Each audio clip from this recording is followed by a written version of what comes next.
Good afternoon, all of you. In this lecture, we will start our last unit, Fire Insurance Claim. Introduction, need of insurance. We were already learned need of insurance, and if record stock are not maintained and such a record are not destroyed. Okay, so in short, we'll repeat.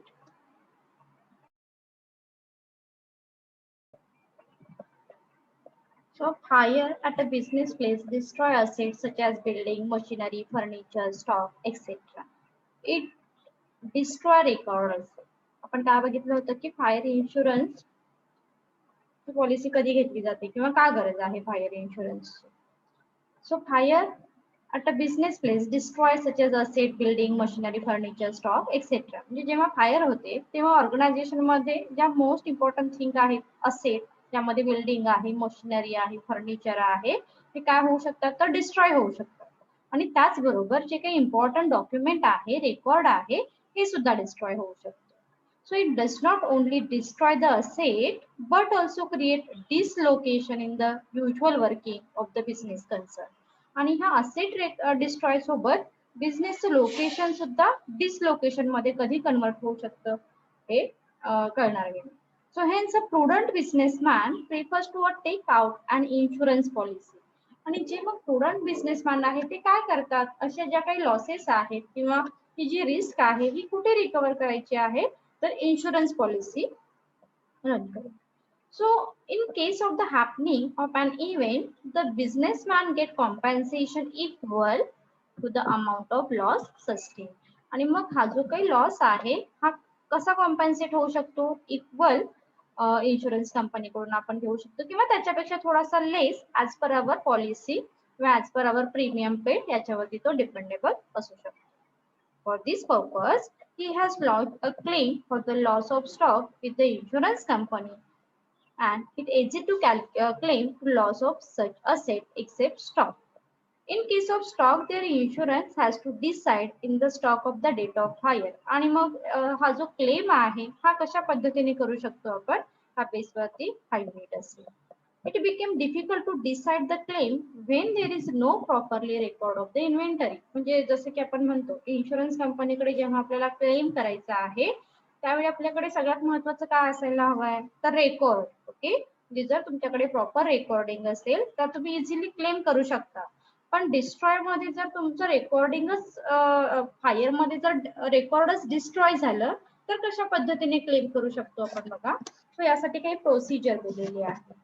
First आहे procedure of claim for the loss of stock. So first, if proper stock record and maintained and such a record are not destroyed by fire.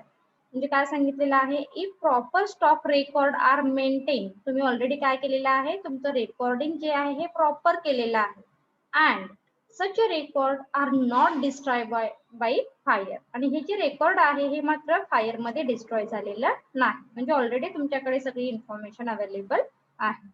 That time we will claim. कशा पद्धतीने आपण claim करू शकतो. Step number first, ascertain the value of stock on the date of fire from the stock record. Okay, so first काय करा, ascertain करा की तुमचा स्टॉक किती व्हॅल्यूचा होता. So date of fire. Second step, ascertain the amount of stock lost by fire. So किती loss झालेला आहे फायर मध्ये हा ascertain करावा लागेल. सो यासाठी काय करावं लागेल, value of stock on the date of fire. First of all तुमच्याकडे हा डाटा असणं महत्वाचं आहे. लेस सॅल्वेज म्हणजे जो काही रिमेनिंग स्टॉक आहे जो आपण रियूज करू शकतो लाईक अ सॅल्वेज, हा लेस करावा लागेल. आणि ॲबनॉर्मल स्टॉक तुम्ही त्यामध्ये काय करा, ऍड करा. That means we can easily calculate actual loss by fire. Okay, म्हणजे ॲबनॉर्मल लॉस आपण ऍड का करतो, कारण असा स्टॉक जो आपण रियूज नाही करू शकत म्हणून त्या स्टॉकला ॲबनॉर्मल स्टॉक असं म्हटलं जातं. देन सो मग आपण फायनली काय कॅल्क्युलेट करणार आहोत, स्टॉक लॉस बाय फायर. आणि जी व्हॅल्यू तुम्हाला मिळेल ही जी व्हॅल्यू आहे ती व्हॅल्यू तुम्ही काय करू शकता मग इन्शुरन्स कंपनीकडे क्लेम करू शकता. Okay, so third, compute the claim. So claim कसा कम्प्युट करायचा आहे बघा पुढे. If there is a no average clause, दोन पॉसिबिलिटी दिलेली आहेत. फर्स्ट आहे if there is no average clause or if there is the average clause but there is no under insurance. एक तर average clause आहे किंवा average clause नाहीये but not under the insurance, पण ती इन्शुरन्सच्या अंडर येत नाहीये, then the amount of claim will be equal. So मग तुमची अमाऊंट कशी होणार आहे क्लेमची, इक्वल असेल, equal to the stock of loss by fire as given in the second step. आणि जसं तुम्हाला ह्या सेकंड स्टेप मध्ये सांगितलेलं आहे त्या पद्धतीने मग तुम्ही काय करू शकता, क्लेम हे इन्शुरन्स कंपनीकडे करू शकता. फर्स्ट कंडिशन लक्षात आली आहे का? फर्स्ट कंडिशन मध्ये काय सांगायचं आहे, if there is no average clause or if the average clause but not including under insurance. एक तर ॲव्हरेज क्लॉज आहे किंवा ॲव्हरेज क्लॉज नाहीये पण इन्शुरन्सच्या अंडर येत नाहीये, तर तुम्ही काय करू शकता, इक्वल क्लेम करू शकता जितका लॉस झालेला आहे तितका. सेकंड कंडिशन काय आहे बघा, in case there is an average clause and if there is under insurance, मग तर अंडर इन्शुरन्स मध्ये येत असेल and only the part of stock is destroyed, then the amount of claim will be. मग तुम्ही काय करू शकता, हा फॉर्म्युला यूज करून अमाऊंट ऑफ क्लेम ही करू शकता. मग काय सांगितलंय बरं formula, claim is equal to amount of policy divided by stock on the date of fire into actual loss of stock. आणि हे ॲव्हरेज क्लॉज वगैरे आहे ना, हे तुम्हाला प्रॅक्टिकल प्रॉब्लेम मध्ये त्याची अमाऊंट ही दिलेली असते आणि त्यावरून आपण इझिली कॅल्क्युलेट करू शकतो की आपली स्टॉक किंवा आपला क्लेम काय असू शकेल. ओके, सो ही कंडिशन कधी अप्लाय होऊ शकते, जेव्हा तुमच्याकडे प्रॉपर रेकॉर्डिंग हे अवेलेबल आहे, जे रेकॉर्डिंग डिस्ट्रॉय फायर मध्ये डिस्ट्रॉय झालेलं नाही, तेव्हा तुम्ही एक पॉइंट काय करू शकता, हा अप्लाय करू शकता. आता आपण सेकंड कंडिशन कडे आलो, सेकंड सिच्युएशन कडे. काय आहे बघा situation, if proper stock record, तुम्ही ऑलरेडी स्टॉक हे प्रॉपर रेकॉर्ड केलेला आहे बट नॉट मेंटेन, किंवा एकतर मेंटेन केलेलं नसेल, और if proper recording are maintained but they are destroyed by fire, पण काय झालेलं आहे ते फायर मध्ये डिस्ट्रॉय झालेलं आहे. मग तुमच्याकडे ऍज अ प्रूफ म्हणून काहीच नाहीये इन्शुरन्स कंपनीला क्लेम करण्यासाठी, मग कशा पद्धतीने क्लेम करावा लागेल. If absence of proper inventory record, the procedure may be adopted through it is difficult to decide the estimate. मग जसं की म्हणतो आपण काहीच नाहीये ना आपल्याकडे, मग ऑन अन ॲव्हरेज जे काही असेल तो आपण काय करू शकतो, क्लेम हा करू शकतो. दॅट मीन्स एस्टिमेटेड जो काही क्लेम आहे हा करावा लागेल. सो कसा करावा लागेल बघा, however a reasonable estimate of loss of stock can be made. मग हा कसा कॅल्क्युलेट करावा लागेल, जेव्हा तुमच्याकडे रेकॉर्डिंग नाहीये त्यासाठी मग काही स्टेप दिले. फर्स्ट आहे पर्सेंटेज ऑन ग्रॉस प्रॉफिट. तुम्ही काय करा, ग्रॉस प्रॉफिट कॅल्क्युलेट करू शकता. So determine the percentage of gross profit to sale. In absence of any information, it is necessary to take figure on previous year or deciding the percentage. So तुम्ही काय करू शकता, एकतर gross profit find out करू शकता. Gross profit जर ह्या वर्षाचं काहीच रेकॉर्डिंग नाहीये ना, तर मग लास्ट इयरचा रेफरन्स घेऊन तुम्ही ग्रॉस प्रॉफिटची अमाऊंट इथे देऊ शकता. ओके, मग ग्रॉस प्रॉफिट कसा कॅल्क्युलेट करायचा माहिती आपल्याला. Trading account debit side credit साइडचे आयटम माहिती आहेत. स्टॉक आहे, purchase less return, wages, manufacturing expenses, sales return, gross profit. Okay, so it's very simple. Second step मध्ये आहे manufacturing trading account, sorry memorandum trading account calculate करावा लागेल. So prepare memorandum trading account up to the date of fire by collecting figure in the respect of opening stock, purchase, direct expenses and sales from the record. म्हणजे या memorandum trading account मध्ये काय येतं तर सांगितलेलं आहे बघा, date of fire पर्यंत ज्या काही फिगर्स आहेत, मग as usual opening stock, purchase, direct expenses, sales etcetera etcetera. In case of the record is destroyed by fire, the information can be made available from documentary evidence. मग काय आहे, the balancing figure of credit side of the memorandum trading account is the estimated value of stock in the date of fire.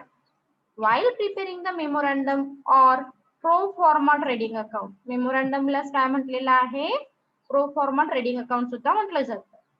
So the point should be given proper consideration. First important thing is period, जो की महत्वाचा आहे, ज्यामध्ये आपण normal trading account आणि memorandum trading account असे दोन part काय करतो, कॅल्क्युलेट करतो. सो मेमोरॅन्डमला तुम्ही डेट ऑफ हायर पर्यंत काय करणार आहात, तर ट्रेडिंग अकाउंट कॅल्क्युलेट करणार आहात. म्हणून महत्वाची थिंग काय आहे, तर period. So this account is prepared for the period for the last date of the account to the date of hire which is given the problem. Okay, जी problem मध्ये already तुम्हाला दिलेली असते. सेकंड, स्टॉक कोणता आहे, opening आहे. Okay, so the basic of valuation of stock should be change to cost. आणि मग दिलेला आहे if there is the under valuation of stock असेल तर कशा पद्धतीने तो कॅल्क्युलेट करावा लागेल. आणि ओव्हर व्हॅल्युएशन ही जे फॉर्म्युला आहे ती महत्वाची आहे. Stock of cost under valuation साठी दिलेला आहे 100 divided by 100 minus rate of under valuation into value of stock. Then second, cost of stock is equal to 100 divided by 100 plus rate of overvaluation into value of stock. Okay, so हे opening stock साठी तुम्ही काय करू शकता, charge करू शकता. Third point is purchases. So purchases should be the period from the last date of account to the date of hire. So hire होण्याच्या आधीपर्यंत तुम्ही ज्या ज्या थिंग परचेस केलेल्या आहेत त्या रेकॉर्ड कराव्या लागतील. So goods included in the purchase but actually not recorded should be deducted from the purchases. Goods काय केलेले आहेत, परचेस केलेले आहेत बट नॉट रिसीव केलेले आहेत. सो ह्या काय कराव्या लागतील, परचेसेस मधून डिडक्ट कराव्या लागतील. So goods receive but not accounted should be added to the purchase. आणि जे नॉट अकाउंटेड आहेत ते मात्र ऍड करावे लागतील. If the amount of purchase is not given, the same can be calculated by preparing creditors account. So simple thing आहे, मग काय करू आपण, purchases less goods included in the purchase but not actually received less purchases of purchase and add under recorded of purchase. Then less purchase return purchases to be debited to the trading account आणि मग काय होते, recording. So हा simple creditors account दिलेला आहे. Then calculate करायचं आहे cells. थोडक्यात जर तुमच्या लक्षात आलं असेल तर ट्रेडिंग अकाउंटच्या डेबिट साईडला आणि ट्रेडिंग अकाउंटच्या क्रेडिट साईडला येणारे जे अकाउंट आहे त्याची इन्फॉर्मेशन आपल्याला रिक्वायर असणार आहे. Opening stock, purchases, then expenses जे काही आहेत, वेजेस किंवा अदर जे काही एक्सपेन्सेस आहेत, आणि क्रेडिट साईडला मग सेल्स आणि क्लोजिंग स्टॉकशी रिलेटेड असू शकतात. So sales should be for the period from the last date of the account to the date of hire as usual. जसं की आपण परचेस मध्ये बघितलेलं आहे, लास्ट डेट ऑफ हायर मध्ये सेल्स सुद्धा जेवढा झाला होता तेवढा तुम्हाला रेकॉर्ड करावा लागेल. So goods included in the above sales but not delivered should be deducted from the sales. काय डिडक्ट करायचं आहे आणि काय ऍड करायचं आहे हे लक्षात ठेवा. सो काय डिडक्ट करायचं आहे सांगितलेलं आहे, goods included in the above sales but not delivered should be deducted from the sales, and misappropriation cash sales and goods delivered but not recorded should be added. Okay, काय add करायचं आहे, misappropriation of cash sales. So इथे दिलेला आहे मग त्याचा formula, sales less goods sold but not delivered, sale of a sale, add unrecorded sale, less sales return, आणि मग लास्ट मिळतील तुम्हाला सेल्स टू बी रेकॉर्डेड और credited to the credit account. Then हे काही फॉर्मॅट दिलेला आहे. If the sales are not given it should be ascertained by preparing debtors account. जसं की आपण सिंगल एंट्री अकाउंटिंग सिस्टीम मध्ये बघितलेलं आहे, डेटर्स अकाउंट कसं कॅल्क्युलेट करायचं आहे, बिल्स रिसिवेबल, बिल्स पेएबल, त्या पद्धतीनेच आपण सेल्सची अमाउंट फाइंड आउट करतो. Then next wages. Wages for the period from the last date of the hire. Same wages कसं कॅल्क्युलेट करावं लागेल, मग वेजेस किती पेड केलेला आहे, काही आउटस्टँडिंग वेजेस आहे का. ओके, सो हे ऍड लेस करावं लागेल. So wages incurred from installation of machinery, outstanding wages of the last year paid during the year, outstanding wages for the current year, and मग wages ची amount येईल ती आपण ट्रेडिंग अकाउंटच्या debit साइडला मेन्शन करू. Then manufacturing expenses, Any manufacturing expenses or factory expenses for the period of the date of hire is also considered. Then gross profit and gross profit ratio. So gross profit ratio may be certain percentage on cost or cost of sale. So consistent gross profit ratio over the past year is necessary to find out stock on the date of hire. Okay आणि मग जो काही GP आहे हा तुम्ही काय करू शकता इथे calculate करू शकता. So the different gross profit ratio दिलेला असेल तर मग तो कॅल्क्युलेट करावा लागेल. Change in material price, change in expenses ratio, change in sales ratio different from gross profit ratio for different goods. Then rate of gross profit for the purpose of claim should be normal rate. If the information about the gross profit ratio the just preceding year is given, then the gross profit ratio is previous year should be taken in the normal rate of gross profit. Okay, first. Second, if information about the 2 or more year given in the average rate of gross profit of previous year should be taken in the normal rate. जरी average दिला असेल तर तुम्ही काय करू शकता तो normal rate of gross profit म्हणून taken करू शकता, घेऊ शकता. And last condition is if the rate of gross profit of previous year has been falling from year to year consistently, then it is not to be considered as the average rate of gross profit. हे लक्षात ठेवा, consistently तो falling होता आहे तर मात्र तुम्ही तो average rate consider करू नका. ओके, सो पॉझिटिव्ह असेल तर तो तुम्ही कन्सिडर करू शकता. Abnormal goods which are show moving or which are damaged are called the abnormal goods. जसं की म्हटलं आपण abnormal म्हणजे काय, जो आपण रियूज साठी रियूज नाही करू शकत गुड्स ती असणार आहे abnormal goods जो डॅमेज झालेली आहे. Valuation of such a goods may be cost or lower value of given. सगळ्यात लोअर व्हॅल्यू आहे ती त्याची व्हॅल्युएशन कॉस्ट तुम्ही कन्सिडर करू शकता. It became necessary to adjust purchase sales and stock of account abnormal goods. कसा treated करायचा आहे.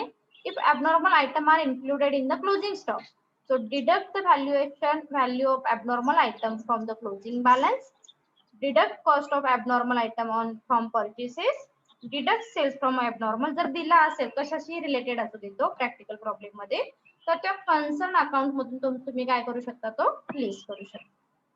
If abnormal item are included in the opening stock, opening stock मध्ये जर इन्क्लूड असेल ॲबनॉर्मल आयटम तर काय कराल, deduct value of abnormal item from opening, deduct from sale and deduct from closing stock.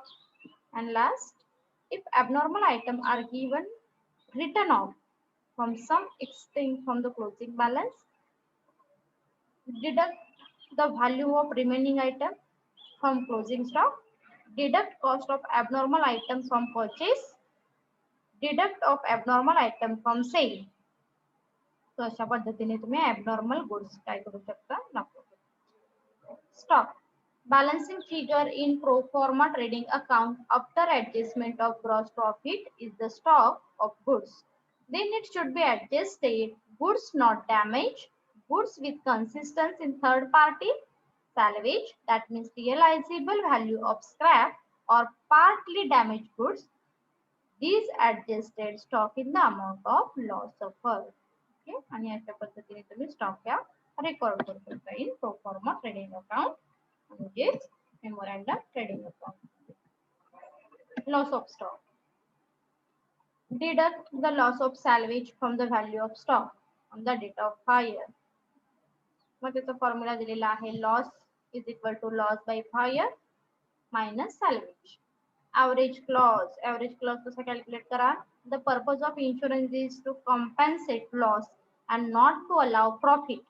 सगळ्यात महत्वाची गोष्ट आपण इंट्रोच्या पार्ट मध्ये सांगितलेलं आहे, इन्शुरन्स कंपनी तुम्हाला प्रॉफिट मिळवून देते का हो, नाही. तर काय करते, तुमचा लॉस कॉम्पन्सेट करण्याचं काम करते, म्हणजे लॉस रिकवर करून देण्याचं काम करेल, पण तुम्हाला प्रॉफिट नाही होणार त्यामध्ये.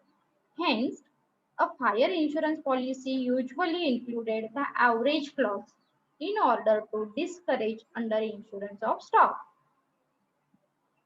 As per the clause, the insurance company pay compensation to the insured proportionately if the value of stock or asset on the date of fire is more than the amount of policy. हे लक्षात ठेवा. Average clause आपण कधी calculate करतो किंवा claim कधी calculate करणार आहोत, जर तुमचा लॉस हा तुमच्या पॉलिसीपेक्षा जास्त असेल. लक्षात ठेवा हा, पॉलिसीपेक्षा तुमचा लॉस हा कसा आहे तर जास्त आहे, that time we will calculate average clause. मग ऍव्हरेज क्लॉजचा फॉर्म्युला दिलेला आहे. Claim is equal to value of policy divided by value of stock on the date of fire into value of stock destroyed. आणि इथे जे amount आपल्याला practical problem मध्ये दिलेले आहेत त्या पुटअप करून आपण क्लेम हा फाइंड आउट करू. आणि हा मेमोरँडमचा एक फॉर्मॅट दिलेला आहे. Opening stock, purchase, return, wedges, म्हणजेच काय तर credit account. Okay, so this is all about fire insurance claim theoretical concept. Okay, thank you. हे डाऊट असेल तर कमेंट सेक्शन मध्ये विचारलं तरी चालेल. सो एवढीच थेरीचे सगळ्या कॉन्सेप्ट